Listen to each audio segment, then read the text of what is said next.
subscribe to my channel to get the latest uploads quickly.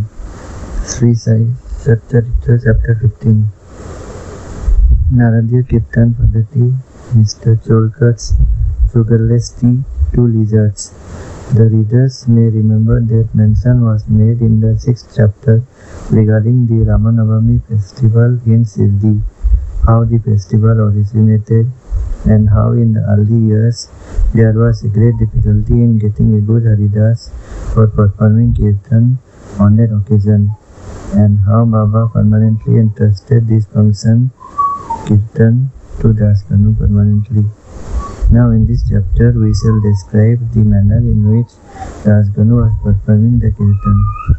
Naradiya Kirtan Padati. Generally our Haridasas, while performing the Kirtan, wear a gala and full dress.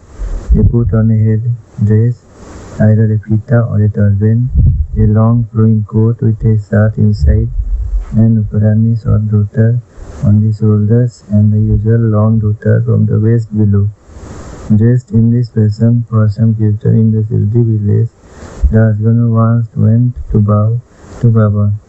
Baba asked him, "Well, bridegroom, where are you going dressed so beautifully like this?" "For performing a Kirtan," was the reply. Then Baba said, "Why do you want all this paraphernalia, coat, Uparani and pita, etc.? Drop all that before me. Why wear them on the body?" Dasganu immediately took them off and placed them at the Baba's feet. From that time, Dasganu never wore these things while performing the Kirtan. He was always bare from waist upwards. A pair of chitlis was in his hand and a garland around his neck. This is not in consonance with the practice generally followed by all the Haridasa, but this is the best and the purest method.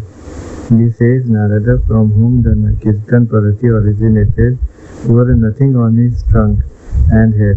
He carried a veena in his hand and wandered from place to place, everywhere singing the glory of the Lord.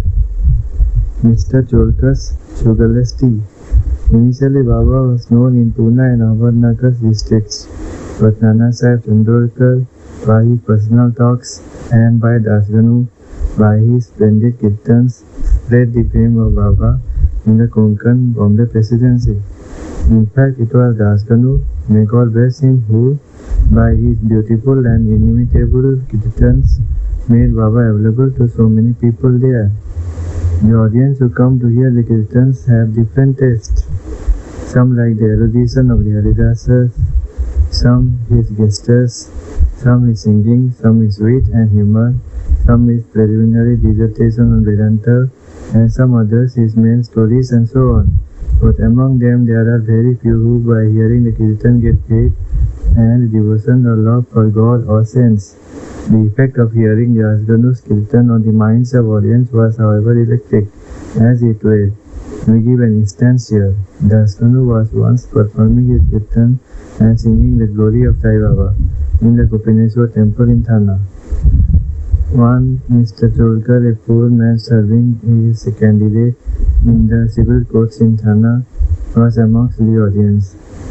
He heard Dasganu's Kirtan most attentively and was much moved. He there and then mentally bowed to Baba, saying, "Baba, I am a poor man unable to support my family. If by your grace I pass the departmental examination and get a permanent post, I shall go to Shri, fall at your feet, and distribute sour candy in your name." As good luck would have it, Mr. Cholkar did pass the examination and did get the permanent post, and now it remained for him to fulfill his vow. The sooner the better.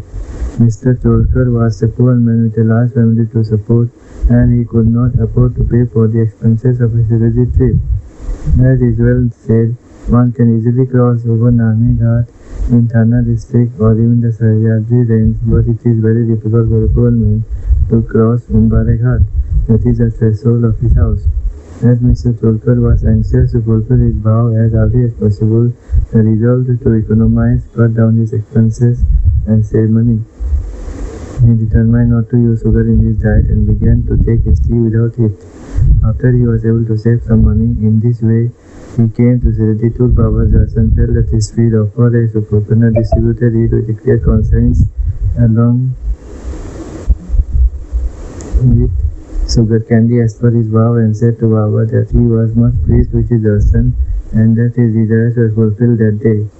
Mr. Cholkar was in the masjid with his host Bapu Sahib Dog when the host and the guest both got up and were about to leave the masjid.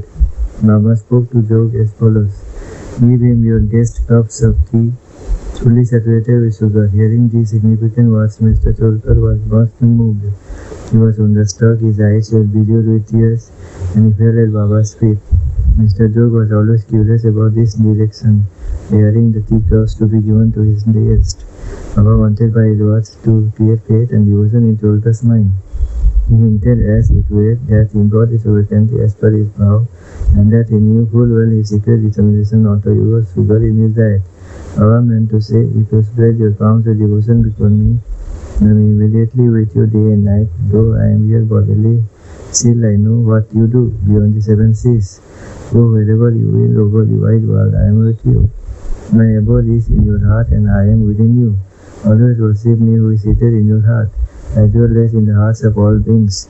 Blessed and fortunate indeed is he who knows me thus." What a beautiful and important lesson was thus imparted by Baba to Mr. Cholkar. Two lizards. Now we close this chapter with the story of two little lizards.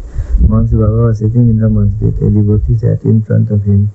When a lizard ticked out of curiosity, the devotee asked Baba whether this tick-ticking of the lizard signified anything, or is a good sign or a bad omen.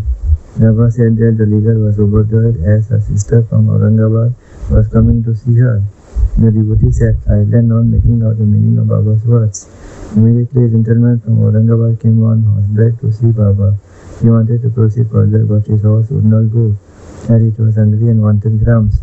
He took out a bag from his shoulders to bring grams and dashed it on the ground to remove dirt. The lizard came out therefrom, and in the presence of all, climbed up the wall. Baba asked the questioner devotee to mark her well. She at once went searching to her sister. Both sisters met each other after a long time, kissed and embraced each other, twirled around and danced with love. Where is Shirdi and where is Aurangabad? How should the man on horseback come from Aurangabad with the lizard? And how should Baba make the prophecy of the meeting of the two sisters? As this is really very wonderful and proves the omniscience, the all-knowing nature of Baba. Postscript. He who respectfully reads this chapter or studies it daily will get all his miseries removed by the grace of the Sadguru Sai Baba. Hence, bow to Sri Sai. Peace be to all.